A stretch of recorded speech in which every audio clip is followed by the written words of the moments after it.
Welcome to the Best of the Immigration Answer Show. My name is Jim Hacking. I'm an immigration attorney, and we're happy to welcome you. And we want to say thank you to everyone who supports us on all our platforms, especially those who write to us on social media, follow us, and share their immigration stories with us. We're grateful to the community that we have built together and it has inspired us to create this podcast. We hope you enjoy it. Hi, this is Melissa. Hi, Melissa. Thank you so much for creating this platform. Of So my course. question is, I got selected for the DV 2026. Nice. I'm currently in the US on my F1 visa in medical school, and I'm in third year, so I'll be graduating next year. So I wanted to hear your thoughts on adjustment of status versus consular processing, because right now I'm leaning more towards consular processing just because adjustment of status seems like it's a hit or miss, just like with the time frame. I'm like in the 40,000s. So I don't know which way to go, and also like if that will affect potentially a J1 or H1B application, if that's going to be happening, before my DV time is up. So I want you to do a little bit of research. You're a doctor, so you're very well educated. I want you to do some research on, just do searches for like 2022, 2021, 2023 DV lottery winners. At the back end of the Trump administration, they simply stopped consular processing of diversity visa applications. So I believe there's a strong chance they're going to do that again if they haven't already. They might not even announce it. They just might not issue immigrant visas to diversity visa winner holders. So I would 100% strongly recommend that you do it here in the United States. Okay. So as far as, you're going to graduate in February. So what number did you say you had? 40,000.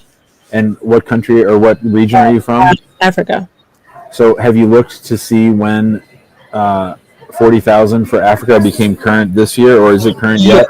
Yes, it's current yet. Right now they're on 42,000 for May.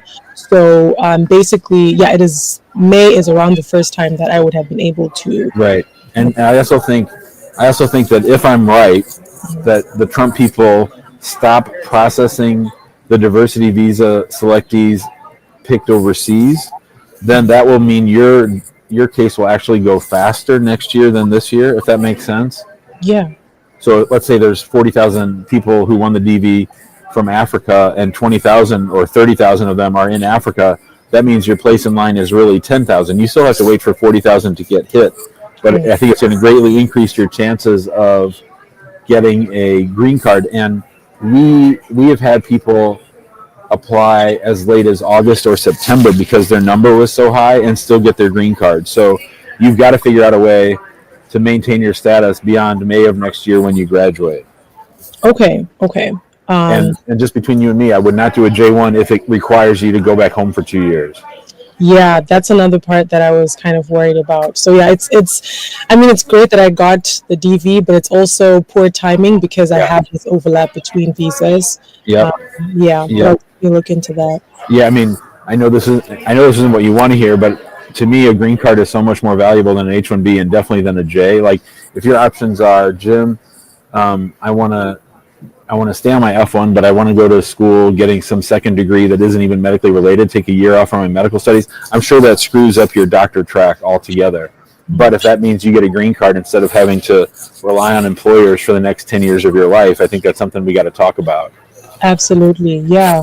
So what is a good way for me to email you and your team? Because I definitely was trying to do that. Yeah, info@hackingimmigrationlaw.com. You can certainly email now and make the connection. There's nothing we can really do until your number becomes current, but we can certainly make the connection and get ready. And of course, if we think you're going to go, if your number is going to go live in April or May, then we want to have everything ready like in March or April. Exactly. Yeah. Okay, that's perfect. And then in terms of, I guess, traveling, once I submitted DS-260, is that even safe to do on an F1? Well, I think the question you mean to ask me is it safe to leave the United States on an F1 right now? Yes, that's it. Regardless of DV, regardless of DS-260, I am encouraging anyone who's not a U.S. citizen to not leave the United States till the end of the year, until we figure out what's going on. Do you have a current stamp in your passport? I do, yes. I just got one recently, so it's valid until 2027. Yeah, I would do everything I can not to leave the United States till I have my green card. Okay. All right. Yeah, well, thank you so much. This is Thanks, really, Melissa. Congratulations. thank you. Bye. Yeah. Bye.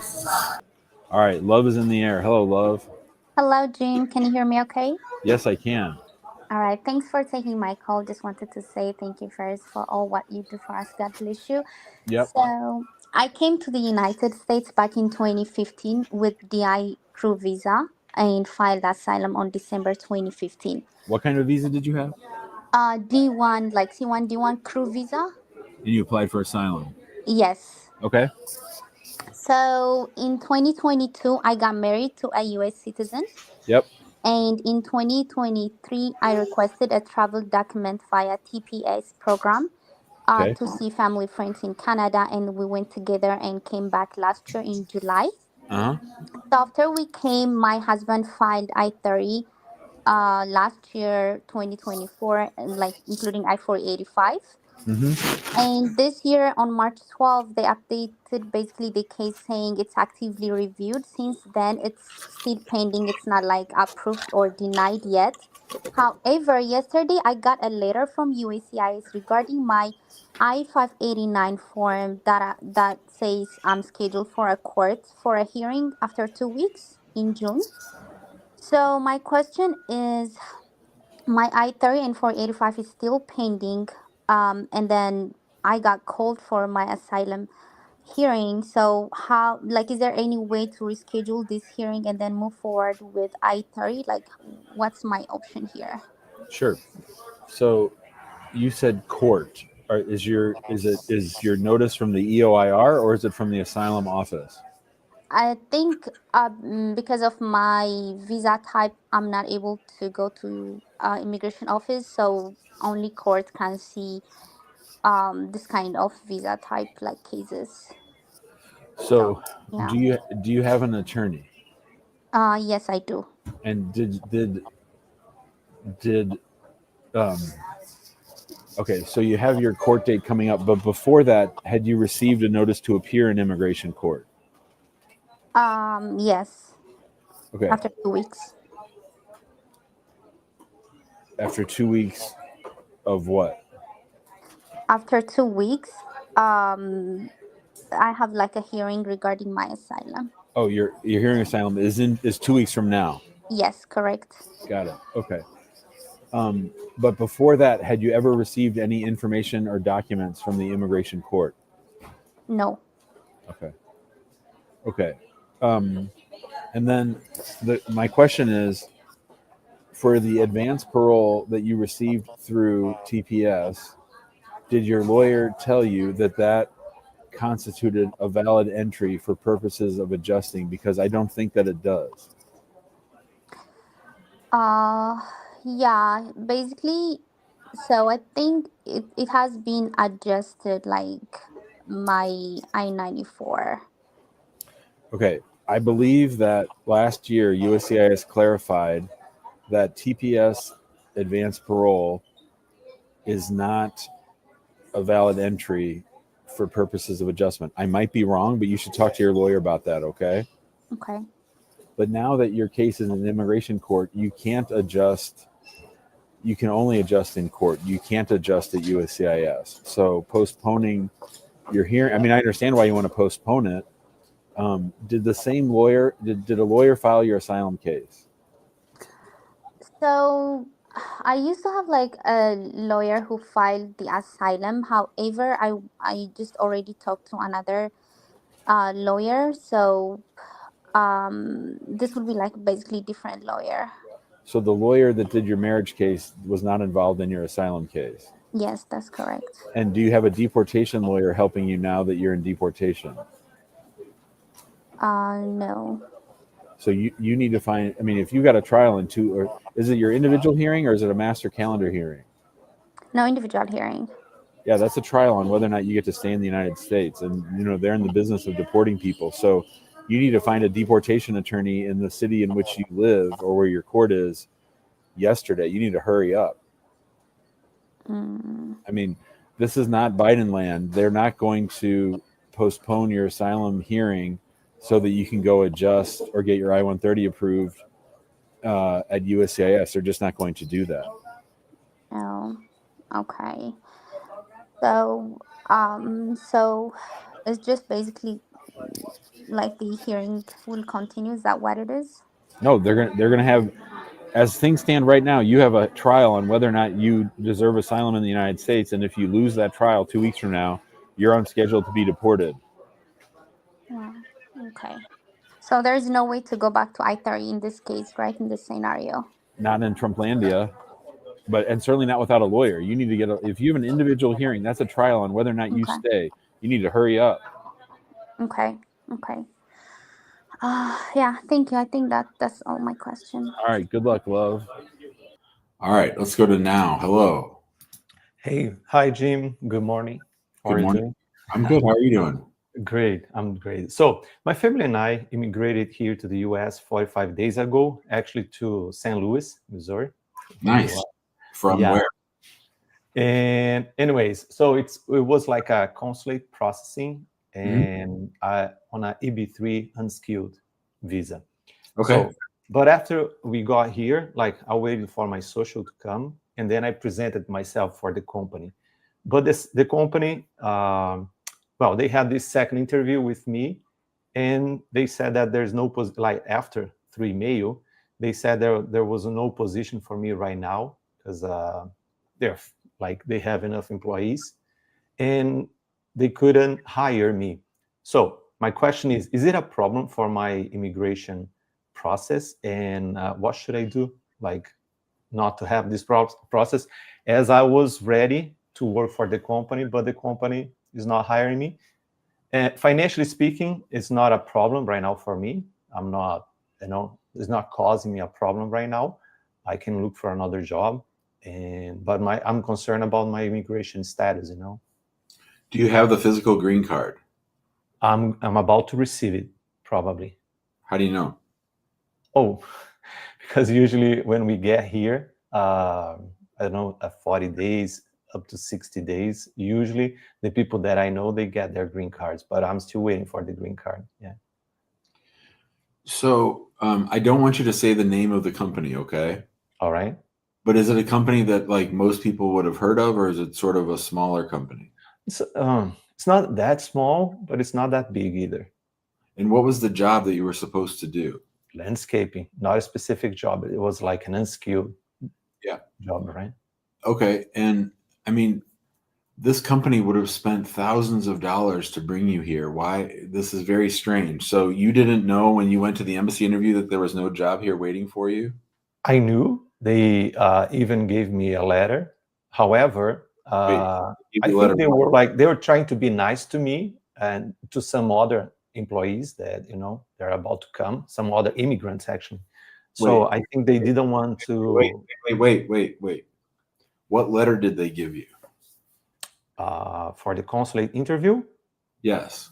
Yeah, they gave me a letter offering me a job. Okay. What was the date of that letter? Right now, like 60 days ago. So in other words, right before your visa interview. That was written and given before my visa interview. That's right. Like how many days before your visa interview? Oh, let me see. Maybe 20 days. 20 days. And then how long after your interview did you get your visa to come? 2 weeks. And I came like 25 days right after I got the visa, after the interview, actually. How many days after you had your interview for your immigrant visa in the EB3 unskilled worker category did they tell you that they no longer had a job for you? Plus 30 days. So within 30 days, they swore under oath to the federal government that they had a job for you. And then after you got here, they said no. Yes, basically, that's right. One thing that happened here, there was like another landscape company that pretty much closed. The company closed. So some of those, that company employees, I heard, they didn't say that to me, but I know people that work for that company. So they said that skilled workers in landscaping moved from that company to work for this new company. That's the reason why they didn't have a position for me. But there's nothing written, was just something that happened in between. Do you know if this company like regularly sponsors people for this kind of a job and this kind of? Yeah, they used to. I don't know if they're going to continue doing so. So it seems like the owners, it's not just one, more than one, three actually.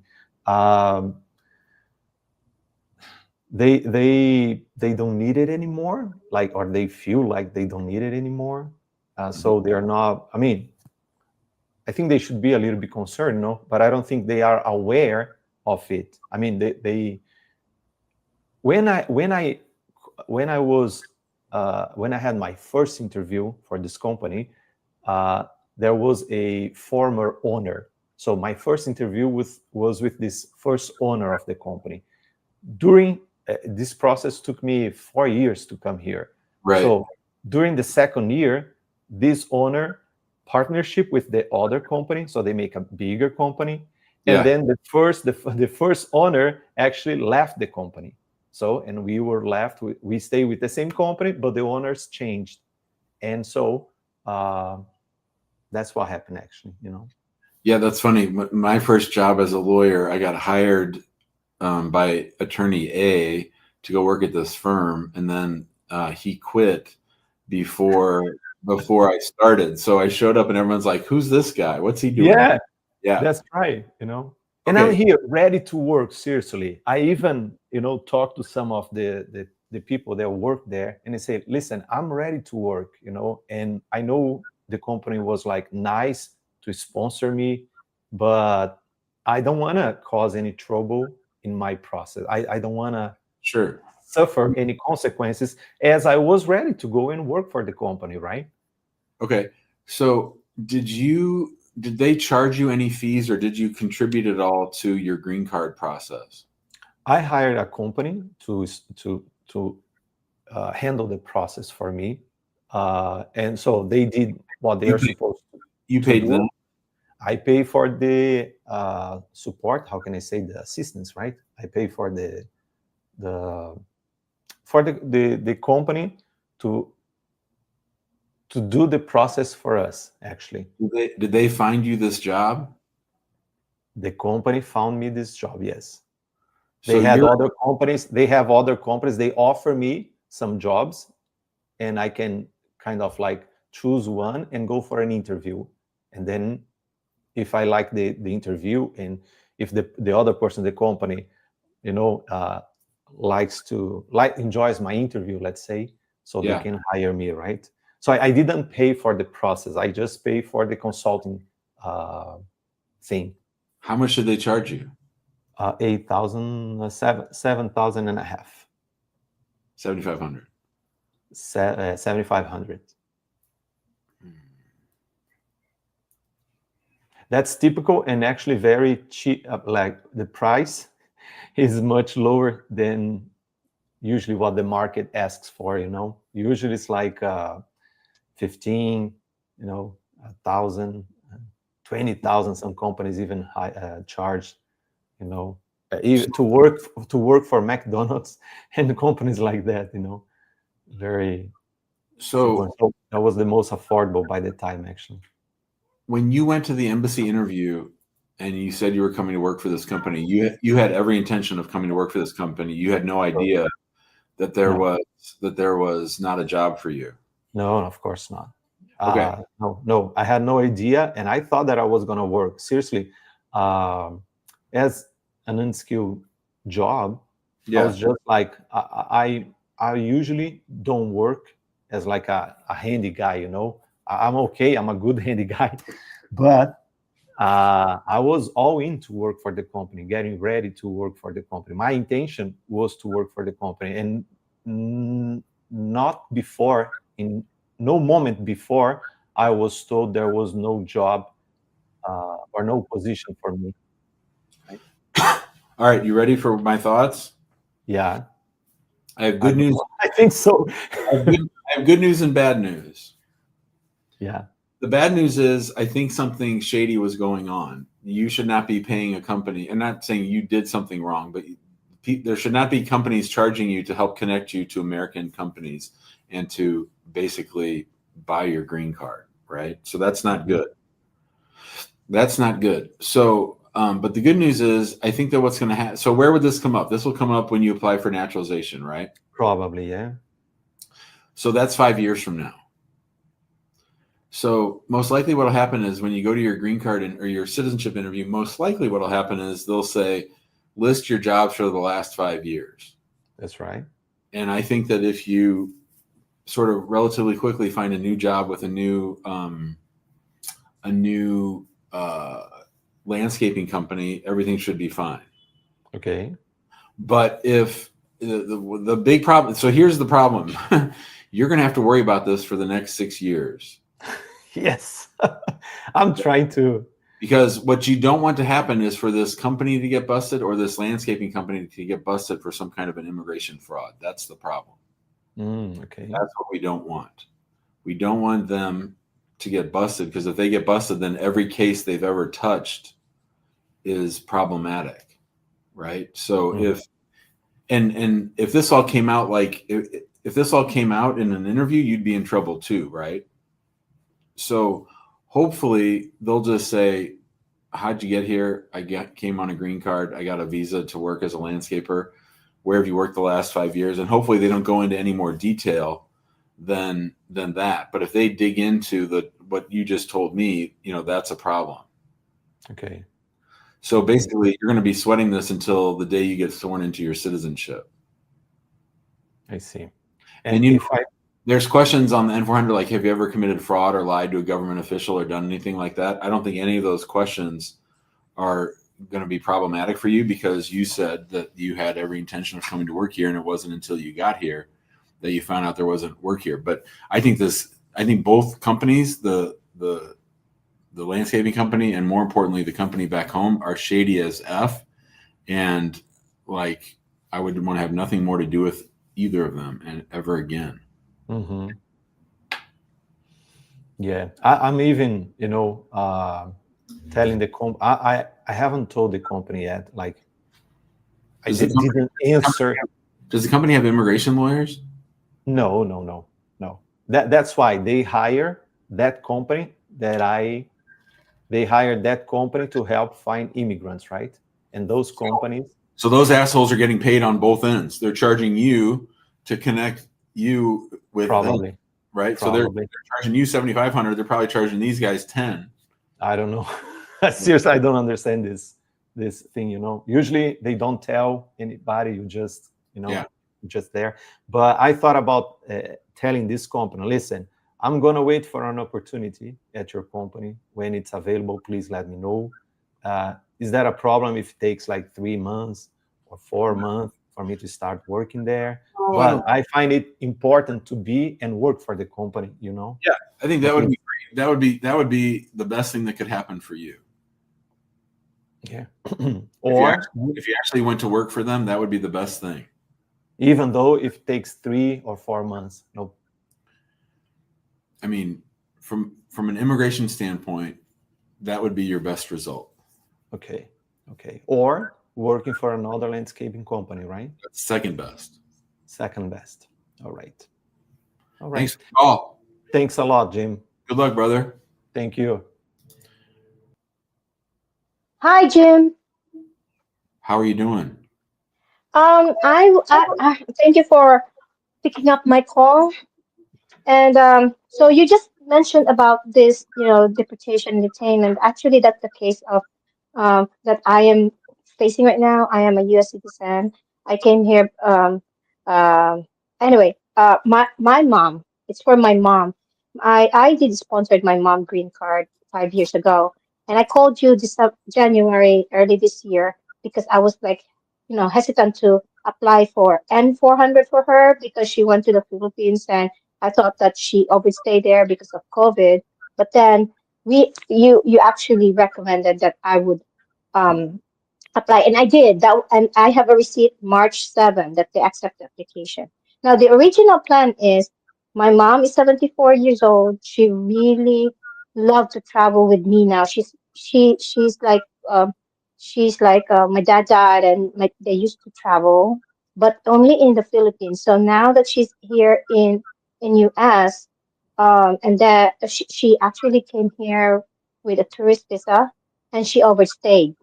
Then I came over here, worked, got my green card, and then my naturalization quickly, and then uh, You got I got my passport right away, and then I applied for my mom green card right yep, away.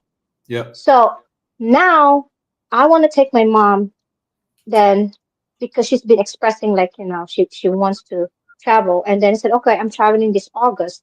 I'm going to Europe. I'll take you with me, and then I'll just have to get you a visa, a Schengen visa. And then I said, oh, it's just easy. I just have to make the itinerary, and then I did pay for all the accommodation, her airfare, and she's coming with me, thinking that I'm just gonna do the visa. But then ICE came in, and I said, oh my gosh. So my mom is like, oh, I don't want to get detained or deport. And I said, well, I don't want either. So I did not really apply the visa yet because I'm hesitant, but everything is all set up already. Now I look back, oh, wait, good thing I did apply for the N400. So maybe that there's a chance for the N400 before August. And then I was like, they might, have a case decision past August or oath taken past August, and she's not going to be able to get a U.S. passport. So, but then again, yesterday, my coworker was like, "Oh, they're not. You should not be scared of your green card because they won't detain you anymore, or deport you anymore if you don't have a criminal record." Well, my mom does not have criminal record. She just have the citation, and I told my mom that's not. I don't think that's criminal record. She get into the bus. She doesn't drive, so she get into the bus, and she's 74 years old. She said, "I knew I have something in my like a Metro card because I'm from New York." It's like she said she explained it to me. She get into the bus. She tapped her card. The bus driver didn't say anything, but next thing you knew, the police officer came into the bus and pulled like two or three people out of the bus and asked them questions. And they found out that she did not pay. And I said, Mom, how could that happen? Just I'm sure there is something in my card, but when they tap it again, it says it's empty and I did not pay. So she got a citation for that. I don't know what you call that, but I told my mom that's not, and I'm not worried about that. that's I'm not not worried about that. Tell me about the trip that she had that you were worried about was too long. because she went there to the Philippines when it was COVID. She was locked down there. She's a How long? um How long was the trip? uh uh 4 to 5 months. So under six And months. yeah, but she went back to the Philippines last year, and I told her without telling me, and it's okay. But then I told her how long you were there, but then she's like more than a month. So I was worried. January, I called you because I was worried because to sum it all, it's more than 6 months. But then Yeah, consecutive. I So misunderstood. we're not worried Mhm. about that. So Okay. so if your mom was in the United States before you came and before you got your green card, that means that she was here for a long time out of status, right? Correct. That's what I'm worried about. She might get detained just because she have I don't care. I don't care so much about these trips that she's had to the Philippines. I have much more concern about the fact that she was here without status for a really long time. The citations don't matter. The whole thing is that she was out of status for a really long time, even though she got her green card. If I were her daughter, there's no way in hell I'd let her leave until she gets her citizenship. And somebody said in the comments the other day, Jim is conservative on travel, and I actually sort of like that as a synopsis. I am conservative on travel, and so for this, I would definitely say, if I'm you, I would say, Mom, look, we've got everything teed up. You're getting ready for your citizenship interview. I would, with Mom having such a long immigration history in the United States, I would do a FOIA for her immigration case if you haven't done that already to get her whole file. But I would not leave the United States until she becomes a citizen. Oh, okay. So her, you mentioned this yesterday that if you if oh no, I'm sorry. I think I mixed up because I look at your TikTok too, and then I think I saw somewhere that you said that if whatever months looking at the website of USCIS, the processing time, it's not really accurate because my mom now, so her receipt is March 7. Yeah, so Now she's like, by the end of the year.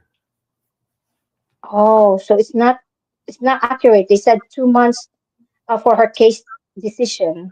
It could be. I mean, but she's gonna have an interview, and you're talking about New York, right? So New York's busy. She's in LA. Yeah, also busy. So it's probably going to be about a year for her to get her citizenship. Maybe quicker. Some people get quicker, but she has a long history out of status, so probably not. Thanks so much for the call. Thank you. See ya. Laura is here. Hello. Hi, Jim. Thank you for taking my call. Of course. Hi, so I'm calling you for my brother's. He is a U.S. citizen and he got married in India. And then they did the whole process of I-130 and then NVC state. And then the wife was interviewed, and after the interview, the case was sent back to USCIS. After waiting for about 13 months, like a year, we finally received a letter from USCIS, the reason why it was sent back. And on the paper, it said the reason why they sent back is because the wife is a citizen of Myanmar and my brother is a citizen of United States. So they get married in India. So they said the marriage certificate was not registered in India. So they got married in church. So, but the church is related to government. So they did not know that they have to initially register with the government. So after contacting India, like there's no way that they can register because by law they have to be, one of the party has to be Indian citizen. That's what the lawyers told us. We contact like five or six different lawyer, and they even trying to go back to India and see if they could sort it out. But one of the people or like two of the party has to be not US, the citizen of India. So as soon as we get the letter from USCIS, we call your office and see if they could help us. But we were told that they are not able to take the case. But we did not speak with attorney. It was just the intern. So we have to. Sorry, that's my daughter calling. Oh, Go ahead. I'm sorry. I'm with you. Okay, so we have to respond. They only give us 30 days, so we have to respond back by June 17. So my question is, because it's impossible to get that paper because they are not enough India, is there any way that we can prove the marriage? They meet each other 2 times during this 3 years, or like, is there anything else that what are some options?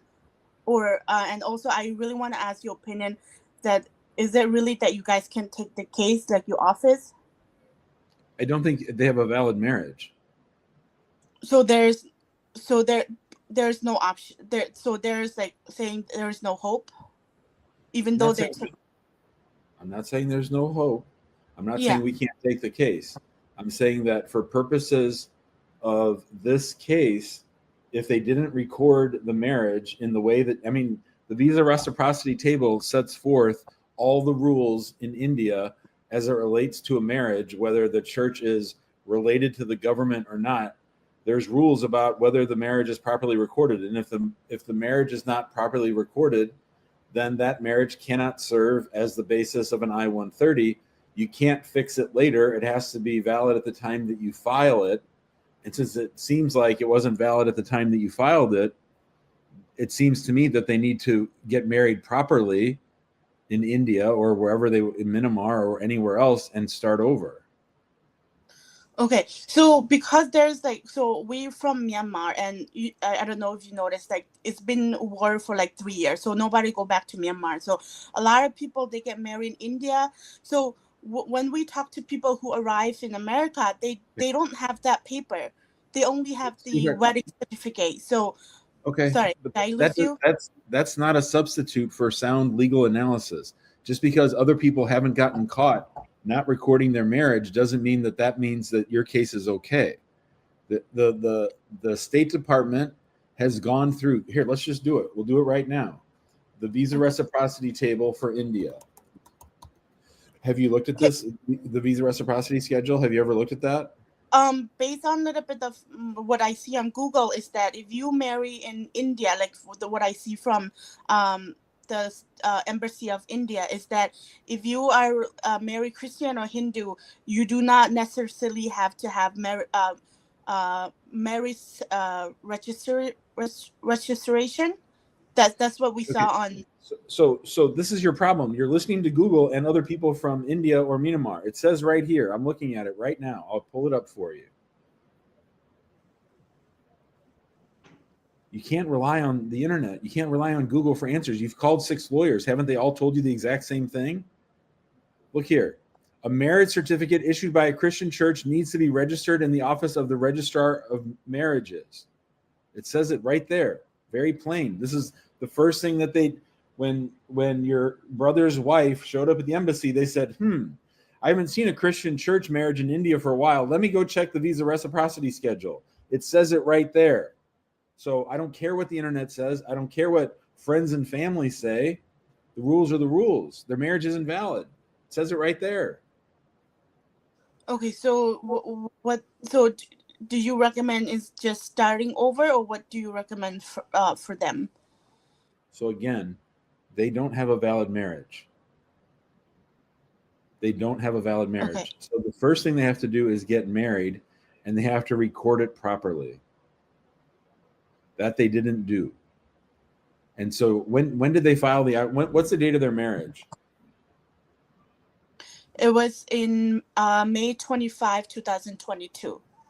So they have wasted 3 years because they relied on the internet and they relied on friends and family. Yeah, like I said, if we know that they will do it, but we didn't know that they have to register. Okay, but I'm just saying this to you I because understand. I'm trying to educate other people. This is the problem of relying on people that don't know what they're talking about. It's actually a very simple thing. It's set out right. I mean, sometimes the visa reciprocity schedule is confusing and it's hard to tell. Here it is in black and white. So my question is, so if he went back and if they were to get married and my question is, can we resubmit if they were to remarry again? Can we submit that one? Will that be acceptable? I hope that my question makes sense. I think what you're asking me is, Jim, can we get them married now and not lose our place in line? Yes, that's my question. Sorry. That's okay. The answer is no. You got to start over. It had to be valid at the time you filed it. Okay. So last question I have is, one thing is that if you cannot get that paper, there's also a way to approve the marriage by a different different evidence. Was that also true? We were told by one of the attorney in America. So was that also option for us? So one of my biggest jobs as an immigration attorney is to take away reasons for them to say no. So I'm not going to spend time thinking about other ways to do it when you haven't even tried the way that the government wants you to do it. So why after having gotten your teeth kicked in for 3 years and waiting for this lady would be almost eligible for citizenship, or at least eligible for, she'd be well on her way towards citizenship. Instead, she's still stuck overseas, and you're 2 years away from her coming. So do what it says. Don't keep. I don't know why you keep looking for all these alternative ways when the answer is right in front of you. Because we can't get that paper on time. We thought we will be able to get.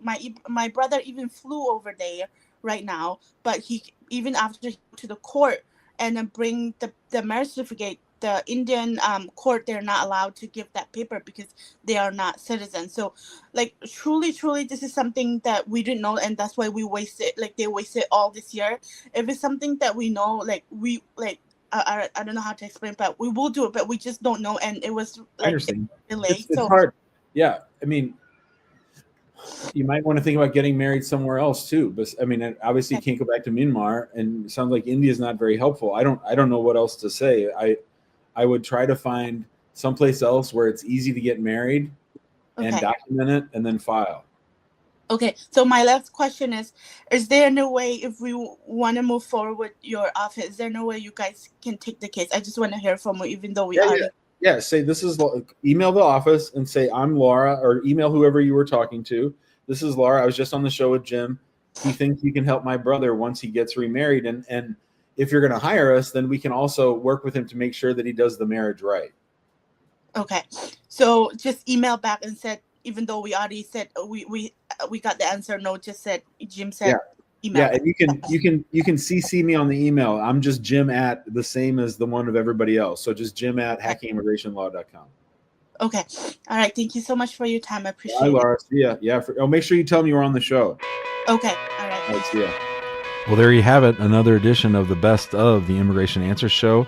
Again, my name is Jim Hacking. I'm an immigration attorney practicing law throughout the United States, out of our offices in St. Louis, San Diego, and Washington, D.C.